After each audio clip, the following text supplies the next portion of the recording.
Yo, bro, feel me? This is the Unitarian dilemma, right? Why Jesus has to necessarily be God, right? And so, if you don't know what a Unitarian is, right? A Unitarian is somebody who doesn't believe that Jesus is God, right? Somebody who doesn't believe in the Trinity, right? So, like a Hebrew is like Jehovah's Witness, or even somebody who's not a part of those type of groups, right? But just still doesn't believe in the Trinity, doesn't believe Jesus is God, right? And so here's the issue, right? I was having a discussion with the Unitarian, right? And I've used this argument before, but it wasn't until this discussion that I realized how big of an issue this truly was for Unitarians, right? And so here's the idea, right? That if Jesus is the Son of God, right? Because a lot of people, they think they don't know what the Trinity is, so they think that we don't believe Jesus is the Son of God. They think that we believe he's the Father and not the Son of the Father, right? It's not what we believe. We're not modalists, right? We believe in three distinct persons, right? So we believe in God the Son and God the Father, right? So if Jesus is the Son of God, right, then he has to necessarily be God, right? Why? Because likeness begets likeness, right? Meaning that species only have children of the same species.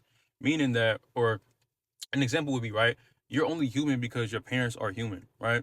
Because you inherited your likeness from your parents. You inherited your nature from your parents, right?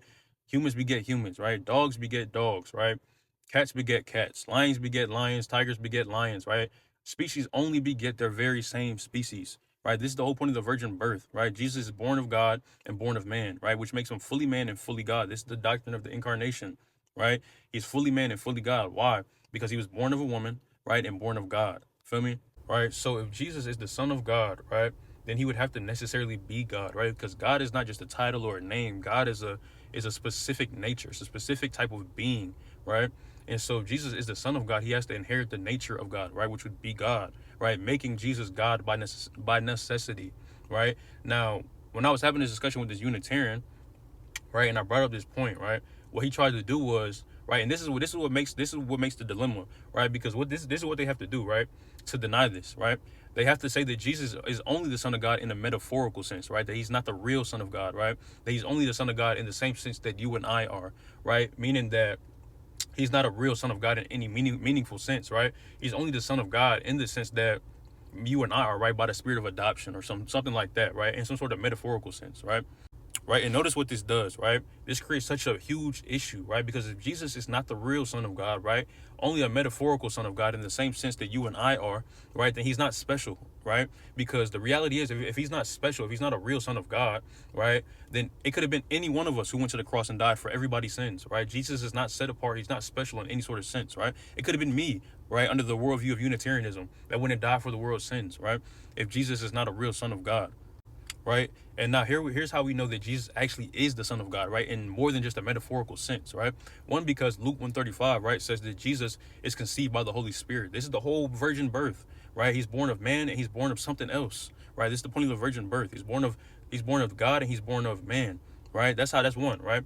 The second thing of how we know, right, or the second evidence of how we know, right, is Hebrews 1:3, right, which says that Jesus is the exact radiance, right, or the exact imprint of the nature, or the exact representation of the nature of God, right? And so John 3:16 says that Jesus is the only begotten Son of God, right? And Jesus is the exact representation of the nature of God, right? This means that Jesus has the nature of God, right? The only way that you would be the exact representation of someone's nature is because you are that nature, right? Like I'm the exact representation of my mother's nature, of my father's nature, which is just human, right? I'm the exact representation of the human nature because I am a human, right? So if Jesus is the exact representation of the divine nature, right, it's because he is of the divine nature, making him God, right? I know that might be a little bit confusing for some people, right? But here's the summary of it, right?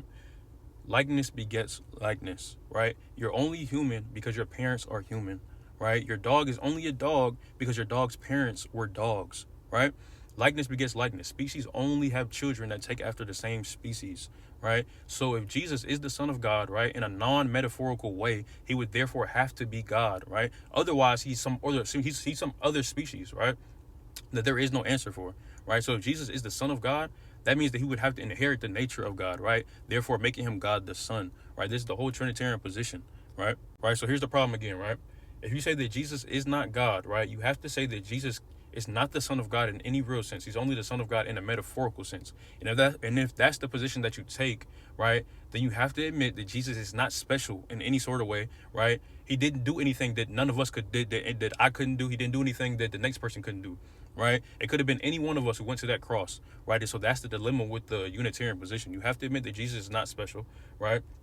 You have to admit that Jesus is not the Son of God in any real sense, which we know that he is biblically, right? According to verses like John 3:16 and Luke 1:35 and Hebrews 1:3, like I brought up, right? So again, Jesus has to necessarily be God, right? Because he's born of God in a real sense, right? Not a metaphorical sense, right? So this is the Unitarian dilemma. I didn't realize how big of an issue it was until I had this conversation with whoever I was talking to like last night.